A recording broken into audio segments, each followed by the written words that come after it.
Hi, I'm Darcel Lobo and I own Dow Law Firm, and today's topic we're going to talk about how to co-own property with someone else. And most commonly we see it structured as joint with right of survivorship versus tenants in common. So this usually applies to real estate. And the default here in Washington state is tenants in common. So if the deed does not specify one way or the other, tenants in common is what's going to be applied. So what does that actually mean? Tenants in common means that you each have your own individual interest in the property, but then it controls what happens when someone passes away. So when someone passes away, if it's held with tenants in common, then that person's interest is going to pass according to their will or trust or whatever estate planning vehicle they have in place. If they don't have a plan in place, then the state of Washington decides where it goes. So let's say, so how would this actually look? Let's say you have person A and person B co-own a home together, and let's say they're both 50-50 owners. They bought the home together and they own the property as tenants in common. That means that if person A dies, person B does not own the home 100%. No, person A's interest is going to pass down to whoever person A had named in their will. And let's just assume that they had a will. And so it's going to pass to whoever that they've named in their will.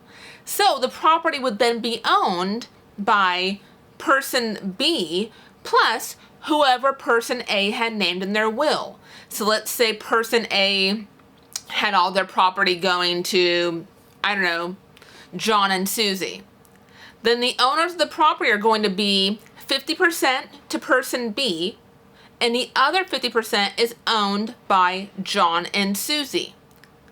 So John would have a 25% interest, Susie would have a 25% interest, and then person B would have the other 50% that they had originally when the property was bought. I hope I didn't make that more complicated than it needed to be, but I wanted to give an example to show what that actually looks like as tenants in common and what that means. So how is that different than joint with right of survivorship?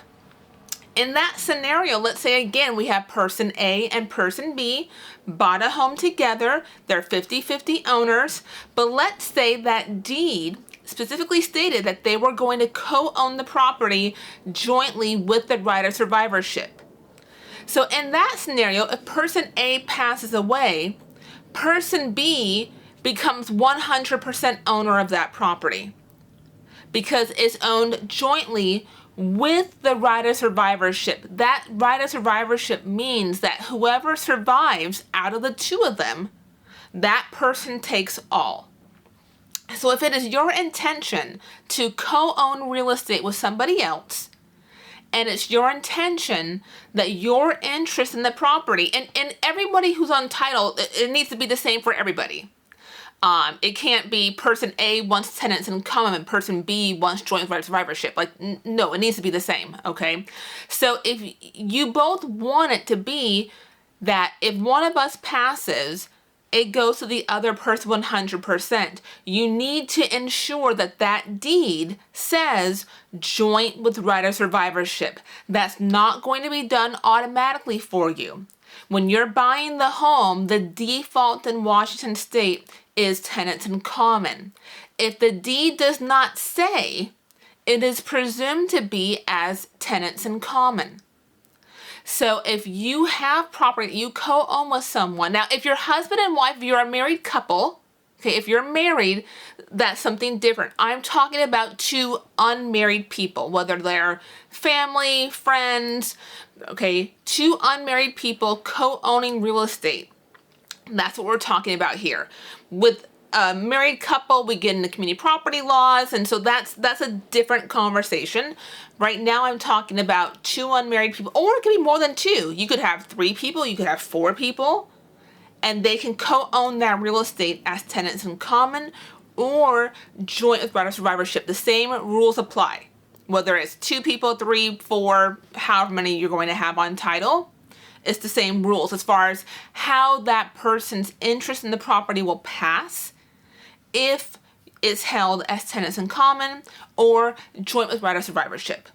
So we usually deal with this when it comes to real estate, but you can also have like a bank account where you have it with somebody joint with right of survivorship, which means that if you pass, your interest in that money goes to the survivors, to the other person. Again, it could be 2 people, 3 people, and it does not matter who put how much money into the account if it's held jointly with right of survivorship. No matter how much money each person put in, if one person passes, it goes to the survivor 100%. So just make sure you understand that if you set up a bank account that way. Or again, back to real estate, you want to be clear on what your intention is, what's going to happen to that property if you pass away. Make sure if you want it to be tenants in common and you want it to pass according to your will, hopefully you have a will. If you don't have a will, the state of Washington will decide for you who it goes to, okay? But if that's what you want to have happen, then it needs to be tenants in common. If you want the survivor of the co-owners to receive 100% to get your interest, then it needs to say joint with right of survivorship on the deed. So you can very easily, if you have a copy of your deed from when you acquired the property, if you don't, you can't find it. Not most, many recorders' offices have these documents available online. You can look it up by your parcel number, find the deed from when you acquired the home, and read the deed. And usually that first paragraph, maybe the second, but usually the first paragraph will say how that title is held. So check your deed, make sure it reflects what you want. If you want your bank account to be joint right of survivorship, make sure your bank has it set up that way. So hopefully this is helpful, and I'll see you in the next one. Okay.